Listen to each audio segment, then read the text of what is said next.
Hello and welcome. My name is Nicole. I've come to you today to talk about borderline personality disorder, something that I've suffered with greatly since about age 13, if not before then. Um, it has caused me a great deal of struggle, and I feel the pain for people who have to cope with this. It's not a very high percentage of the population that do go through this, but it is something that is probably more common than people think, which is something I wanted to put out there because too many people have to keep it to themselves because there's so much stress on coping and surviving in the norm that people can't really come forward and explain what they suffer with, and they suffer in silence. It makes them have bad personalities, and people just think that they don't like them. And that's never the case with borderline personality disorder. Borderline personality disorder is not who you are, it's who you suffer from. And it's like a whole nother identity that takes you over at times because you can't cope with the symptoms. So, I wanted to talk about the signs of having borderline personality disorder and how it's affected me. One of the first ones is fear of abandonment. A huge cause of borderline personality disorder is abandonment as a child. And for me, I call myself the silent kind of borderline personality disorder, although I cry for help all the time. I'd have to admit that.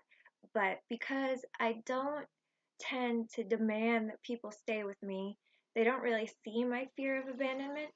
But at times in my life, especially when I was a teenager, I would cry and I would cry and I would cry about a boyfriend or to a boyfriend who left me. At 13 years old of age was the first time I attempted suicide because a boyfriend had rejected me, and I lost friendships because I rejected my friendships just to have the boyfriend. I accidentally dated someone who was my friend's boyfriend first, and you saw the impulsive behaviors then and the unstable relationships. I pushed her away, literally physically pushed her away when she rejected me for my love for this boy. And I lost him. He moved away, and I attempted suicide. Basically, it was self harm because all I did was take a half a bottle of Advil and take a nap. But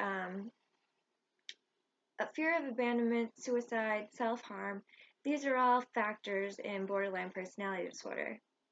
And for me, I know the fear of abandonment came from my father leaving when I was just 9 months old. And he was in and out of my life about 7 times I got to see him. And I always felt so rejected, as if I wasn't good enough. Even as an adult, I talked to him and he sought out the ability to help me and move me closer to him. And fear of losing a boy, my husband, made me reject the idea of moving away and being with him because he had been the one to abandon me initially. And my husband, although he was abusing me, which is another cause for borderline personality disorder, is abuse in your life. um, I chose to be with the one that I thought would be around, and now I'm divorced, so I've been abandoned on several occasions, and I've learned to suffer in silence. And that's why I call it the silent kind of borderline personality disorder as far as abandonment goes, because I'll almost reject people on a daily basis just because I have such a fear of abandonment. Another part of borderline personality disorder is unstable relationships.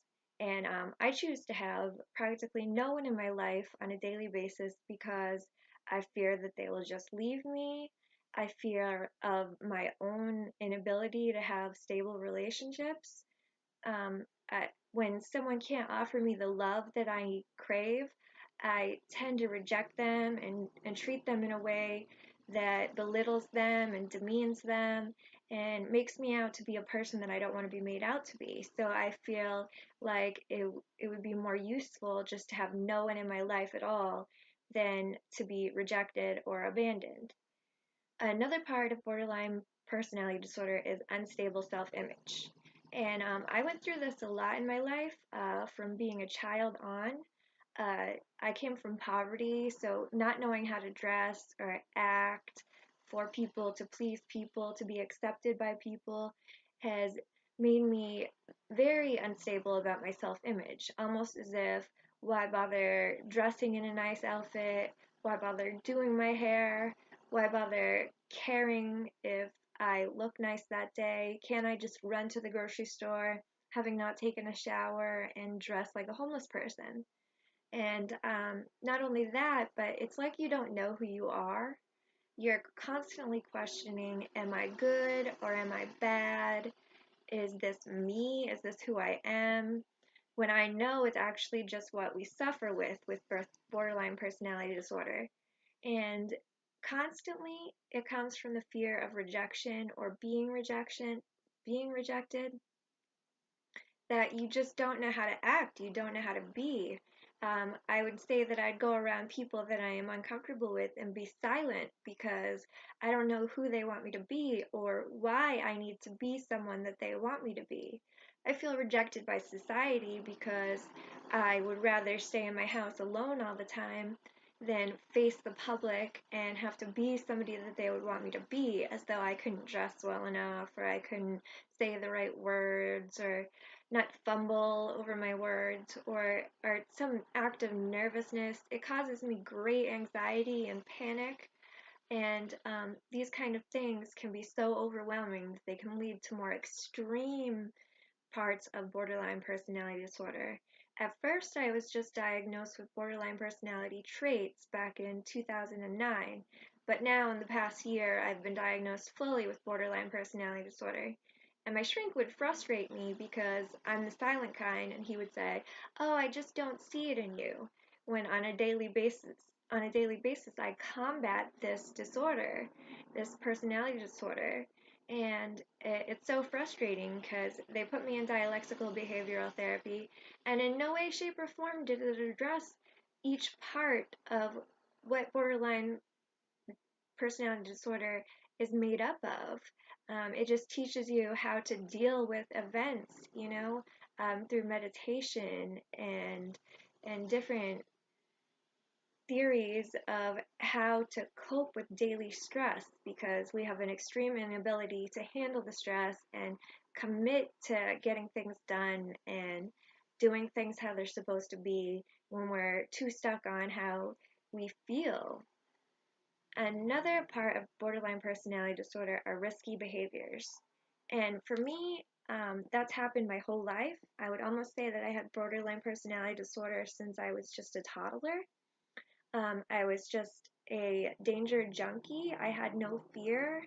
I was promiscuous by age 4, I suppose. Although it wasn't my fault, I was just impressionable and docile, and I allowed a person of an older age, from what I remember, about 8 years old, he stuck his penis inside my rectum, and I said, "Ow, that hurts." And it stopped, and now I live with feeling like, oh, I'm the promiscuous one. Even from age 4, I had borderline personality disorder because I in no way planned to do it or wanted to do it. It just happened to me, and it was so surreal that I can't even put blame on him. It's like it just happened. I mean, he asked me to do it, he asked me to lay down, but it's like it just happened. And that's how I feel about borderline personality disorder, as though you're stuck inside yourself and things are just happening to you, and you don't know how to cope with that. You don't know what to do, and engaging in risky behaviors like driving fast or promiscuous behavior, or threatening someone for not giving you the love that you desire, or anything along those lines, can sort of relieve the pain that you're suffering from. Like you're not so out of control all the time. And I hate to put it like out of control because, especially being the silent kind of borderline personality disorder, I feel as though I am constantly reflecting on everything I do, and I feel guilt or shame or accept the consequences and believe that I am who I am. But I know that borderline personality disorder is not who you are. BPD is just what you suffer with. Another factor in borderline personality disorder can be impulsive, risky behaviors. And for me, I haven't been as impulsive. Girls are known not to be impulsive, but I've been very, very susceptible to the pressures of society, trying to be exactly who somebody wanted me to be if they thought that they could give me enough love. And I would be impulsive in giving so much of myself, just billing out my insides and devoting myself to serving them while being incredibly angry at the same time. And I I attempted suicide at 13. I've done things to harm myself, like addiction, and um, I was never a cutter, but that's a common thing with borderline personality disorder, cutting. In the movie Girl Interrupted, you hear something about wrist banging. When I was in jail, whenever I got too upset, I would take my arm and push it as hard as I could against the metal siding of the wall, and I would cause myself bruises because I felt so in captive from my borderline personality disorder against the whole jail, and I had to behave in a manner that was acceptable when in my house I could scream or I could cry or I could handle it in a way that provided me some release. And these self-harm problems are a very common occurrence, and this means that you're at a level of borderline personality disorder that is too self-destructive and can cause too much pain, not only to yourself, but to the ones that are around you. And you often alienate the ones who are around you, like they don't even feel like you're worth helping. And if you're at this point, I suggest you call the suicide prevention line. It's 1-800-273-8255. They have people that you can chat with, and you can just explain what's going on and how difficult it is for you at that point and what you're struggling with and how to they can tell you how to cope with it. Although coping mechanisms are very difficult to hear because meditation, when you're that antagonized, nothing will make you sit still, nothing will make you stop wanting to yell, nothing will make you stop thinking that things are unreal. It makes you feel helpless. And suicide can be a progression of the disorder. It can get so bad that you threaten suicide, you have parasuicidal behaviors, which means you're doing such risky behaviors that you can get yourself killed. Um, and suicide is illegal and should be something that's more attended to. You know, people often talk about supporting suicide prevention, but it's like people aren't really there when you need them most, especially if you're the silent kind of borderline personality disorder, because um, you don't know how to tell people. You're trying not to alienate more people than you already have. You're trying to just keep to yourself. You're trying not to scream to the world. Although I have moments on Facebook where I ruin my life because I scream to the world about crying or how I feel or yelling at someone for insulting me in a direct or indirect manner.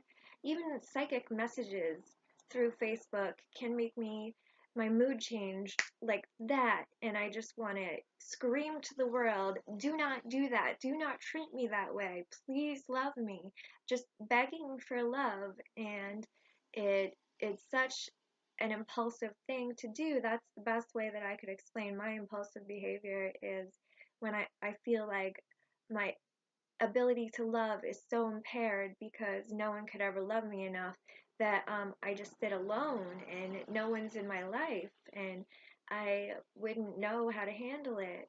You know, they suggest pet therapy because pets are very loyal, and that kind of giving can create that kind of satisfaction that you need to have some substantiation of your inside gut feeling. But for me, that was my children, and you know, always giving to my children and never expecting anything in return helped my borderline personality more than anything. but I lost 3 children over mental illness, and people would constantly know what was wrong with me and press my buttons, and I wouldn't know what to do. I wouldn't know how to handle it. They would say it was a lack of respect, and I would be like begging for people to just understand that I suffer, that I cope even because I'm not suicidal and I don't self-harm. But it's like people with borderline personality disorder don't get enough recognition for how strong we have to be. And I remember from such a young age thinking inside my head about how I was suffering from borderline personality disorder.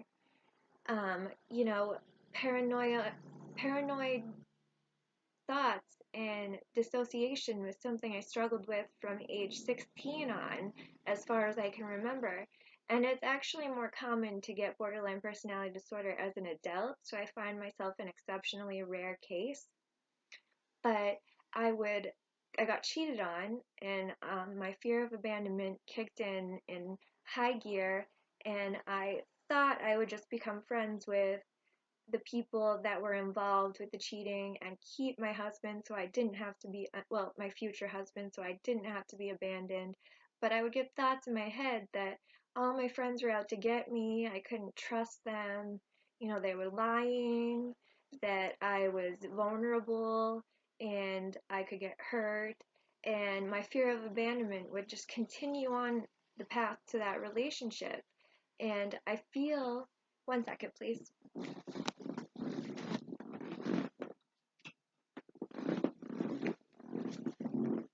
I forgot to turn on the light. I feel like paranoia can be actually not paranoia because it doesn't necessarily have to be untrue. It's just that you have to consciously be thinking of things that are happening to you by other people. That for some reason, people with mental illness can be targets, as though we're far too vulnerable, and people want power and they will prey on any vulnerability that you have. So constantly we're looking over our shoulder. And I don't feel like paranoia is the accurate way to describe it. It's as though we're actually having to protect ourselves from some sort of death sentence, because if you don't have the right people in your life, if you don't have the support necessary, then life gets too difficult and you feel too alone. And that, I would say, would bring me to my next topic of what's involved with borderline personality disorder, and that's chronic feelings of emptiness. That can be like, I'm worthless, I feel nothing, I don't know what to do with my life, I'm too broken, no one will ever accept me, and none of these things are true. You have to be able to think past it, but healing is such a hard thing when you're alone in this world and so many people reject people with mental illness. I feel like emptiness can be combated by hobbies and keeping busy, positive self-talk, positive affirmations is what I would call them. You have to tell yourself, I am smart, I am capable, I am beautiful, I am funny. Anything that determines that you are more than just emptiness, because constantly over rejection and fear of abandonment, we are telling ourselves that we are empty, we have nothing, we don't know how to feel, we don't know how to act, we don't know who to be. Are we the person that borderline personality disorder makes us out to be? Which is never accurate. We have so much more to give, and people need to believe in themselves even when they suffer from this. And if I could advocate with people for mental illness, I would for the rest of my life, because I know that people with borderline personality disorder were probably just raised by another person with borderline personality disorder, were probably abused, were probably abandoned, suffered in a way that people should be able to understand. And everybody is so selfish, they're only thinking of themselves. And a mental illness is something that everybody needs to get involved with if a person wants to be successful at combating it. Because it's not just something that goes away overnight, it's not something that ever really goes away. You have to learn coping skills, and you have to be able to be strong. And I believe in my strength. I've gotten through so much. I believe in myself. I believe in my capabilities. But nothing ever prevents me from feeling like other people don't believe in me. And it's made it so I don't have a place in this society.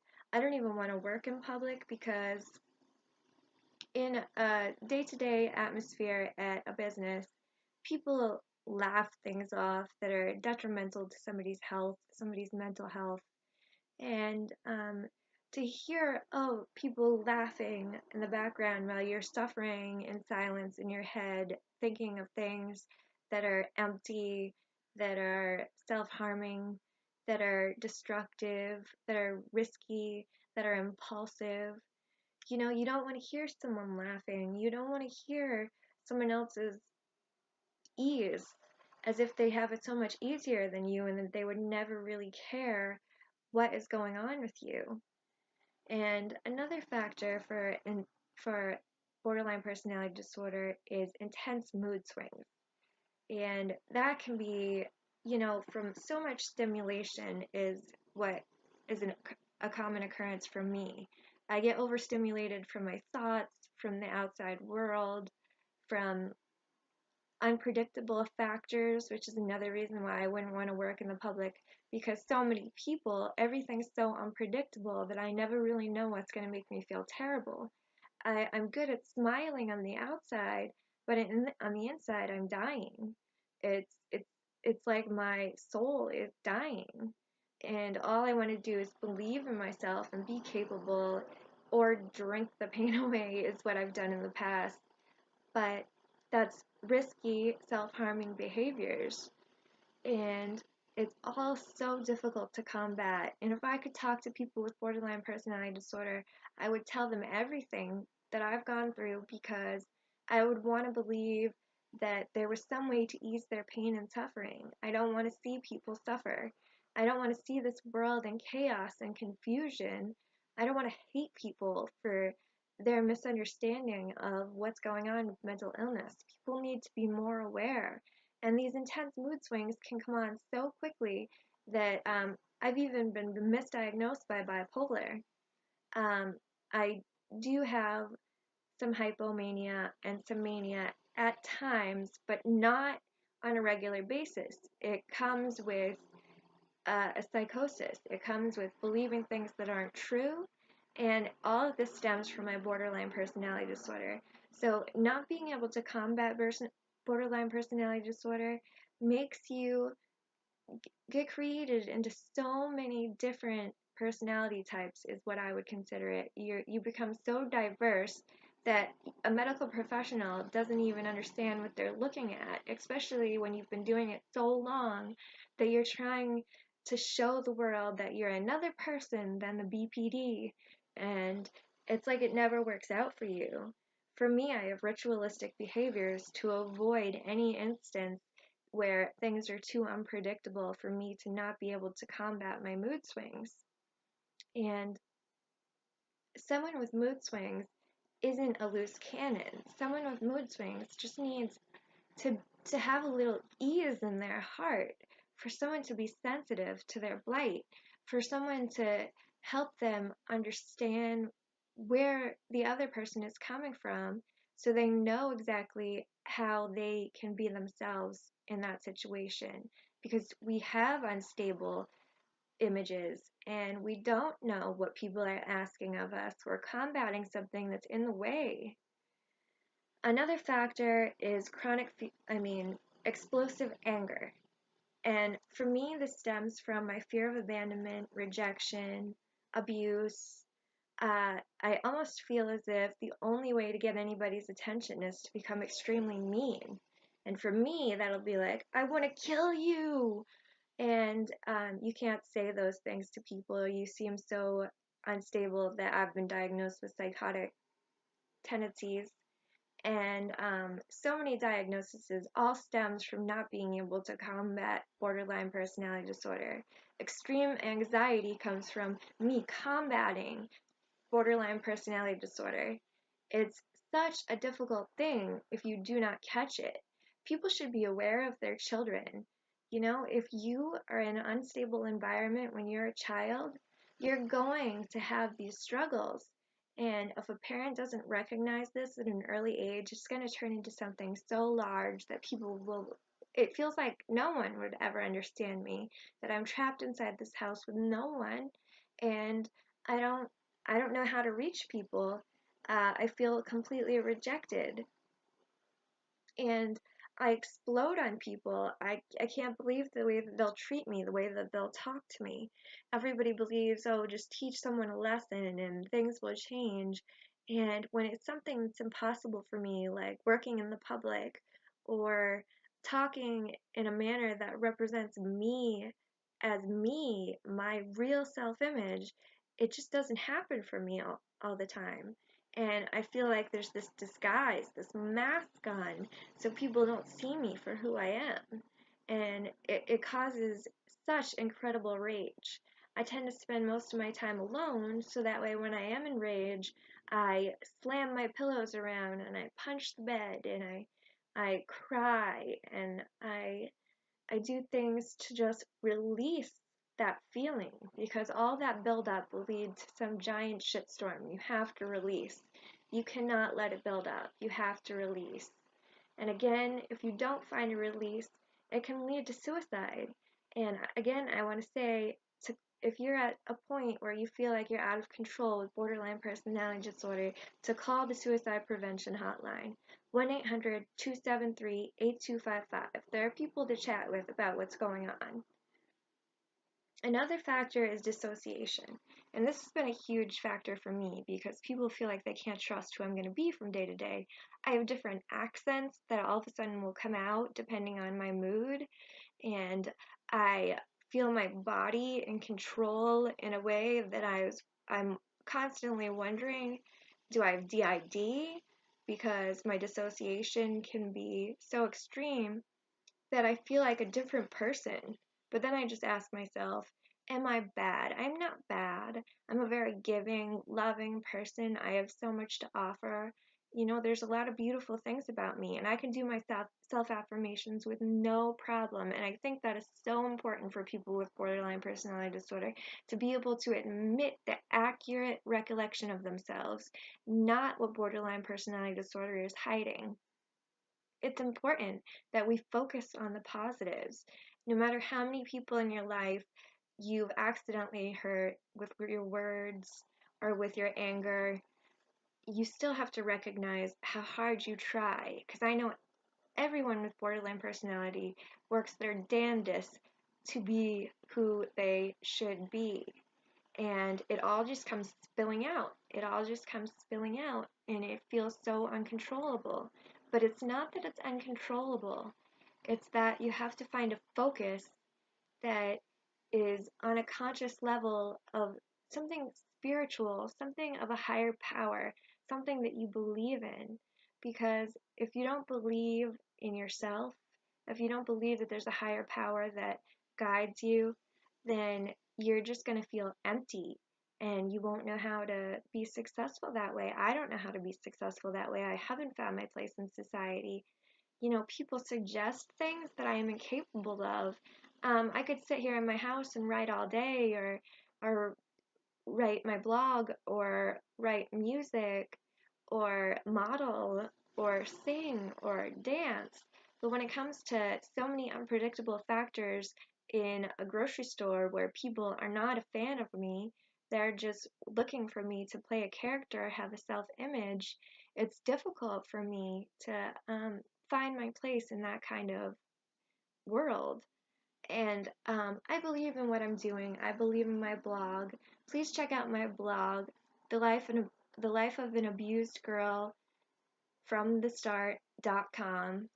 It talks about abuse, it talks about mental illness, it talks about epidemics, and it talks about my life story, all of which I know plays incredible factors in borderline personality disorder, because the causes can be genetics.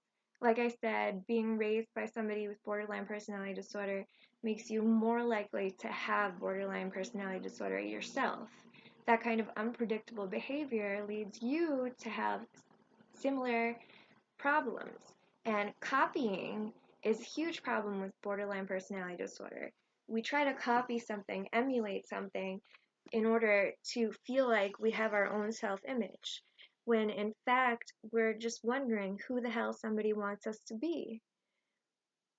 Another cause is environmental factors like abuse, abandonment, having too much responsibility. I've heard it referred to as your mother leaving too much up to you when she should have been there to protect you.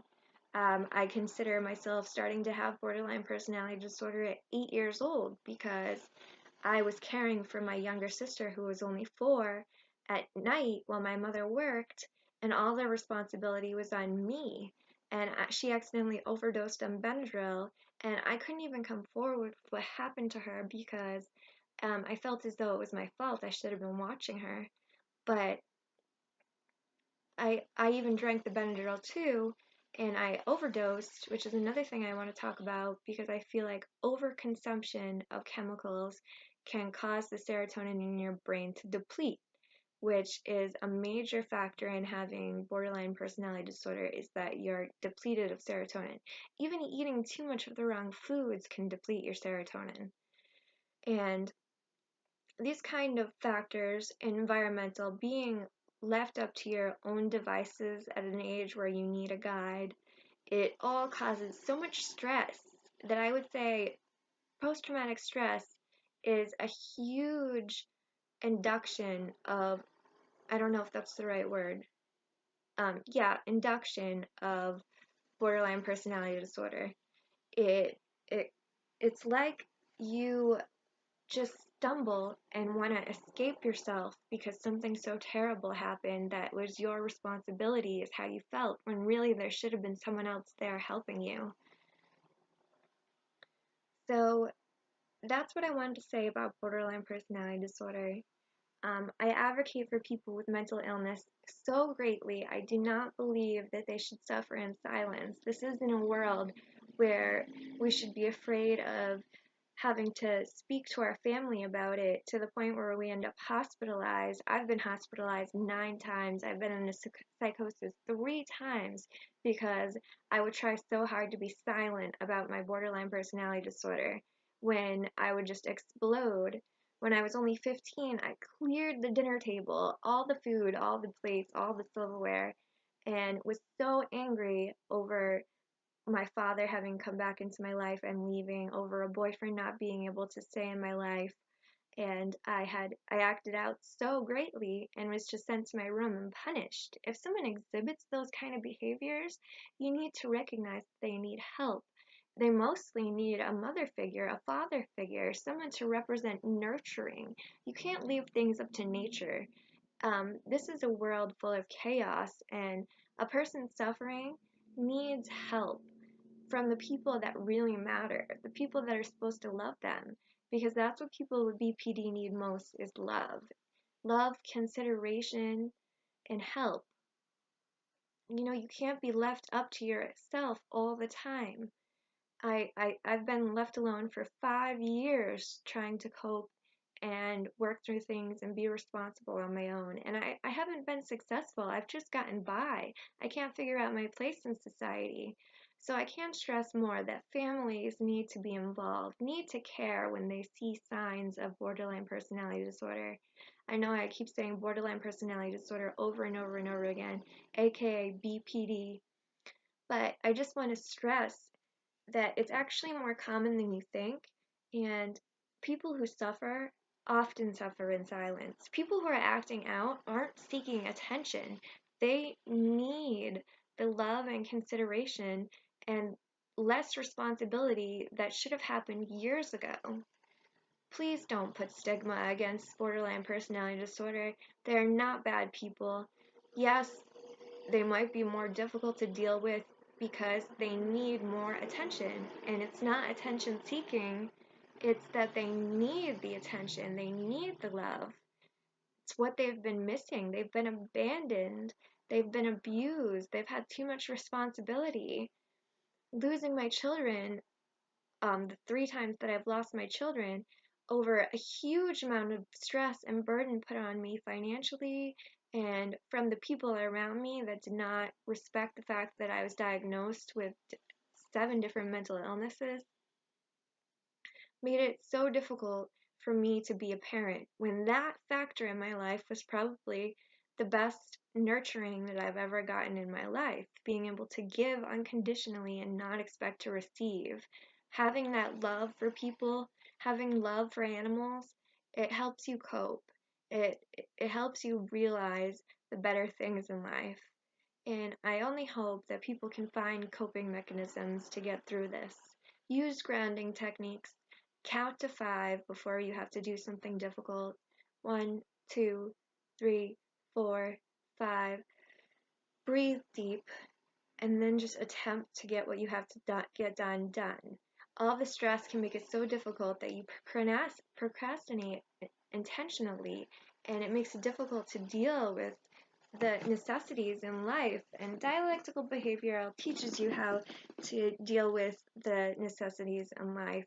But what really needs to be the starting point is finding that grounding in your life, that nurturing place in your life, something that can help you heal because you've gone through something so stressful, so painful that you no longer know how to handle certain situations and you can't avoid forever. That's what I know is I can't avoid forever. At some point I have to find my place in society and I have to be somebody. I want my blog and my vlog to be successful, but nobody likes or comments. It makes me feel even more rejected. And I know I love to write, I know I love to dance, I know I love music, and these are the things that I need in my life when I'm not getting the support necessary. I've never gotten the support necessary. I've been put in such vulnerable positions. Even as a teenager, my mother just allowed me to have my boyfriends in my bedroom and we could have sex. And she just put so much of a burden of responsibility on me that the trauma that I went through when I was abandoned by those people, when I was rejected by those people, when I was taken advantage of by those people because I would go to any length, scream, cry, beg to keep them, that I would say now I'm learning to be my own entity and focus on self affirmations, focus on being positive about myself, believing in myself, and that's what we can do for ourselves. People would say it's narcissistic in some ways to constantly have to affirm yourself and to be unable to affirm other people as much as they would like with your self image that would please them. But we have to combat this illness and it is important that we recognize how important we are in this world. And hopefully, someday mental health rights will be increased and people will have the advantage of being able to say, look, I have borderline personality disorder and this is what I struggle with. So that way, jobs in the work field won't be so difficult, society won't be so scary, friendships won't be so difficult because you can just say, this is simply what I suffer from, this is who I am, this is how I act, and I still need nurturing, I still need love, and I have plenty of love to give if I'm just receiving some kind of equality. That's what we need to be able to tell ourselves. Thank you for listening to me talk about borderline personality disorder. Please know that you are not alone in this world. There are so many people that suffer. There are so many people that suffer in silence. There are so many people screaming it to the world that this is what we suffer from. And we need to band together. We need to say more rights for the mentally ill. It's not fair that we have to suffer in silence, that we have to be considered weak. We are not weak. We are brave soldiers for combating this illness. And always be brave enough to seek help and talk about it if you have a problem. Sorry I was in the dark for the first half, but I feel like that's the story in my life, that I'm in the dark about how to handle everything, and I'm constantly affirming myself because nobody is there for me to tell me how I'm doing, that I'm doing well, even though I'm combating nature instead of being nurtured. Nobody's here to tell me I'm doing well. So we are not alone. We are here together. Please join my community on G Plus for Abuse Victims Anonymous. Visit my blog my blog on Blogger. It's www.thelifeofanabusedgirlfromthestart.com. And I just want you to all to know that you're not alone. I stumble over my words, and I'm still proud to be here and to tell you that you're not alone. Thank you all for listening. Have a good day. Much love.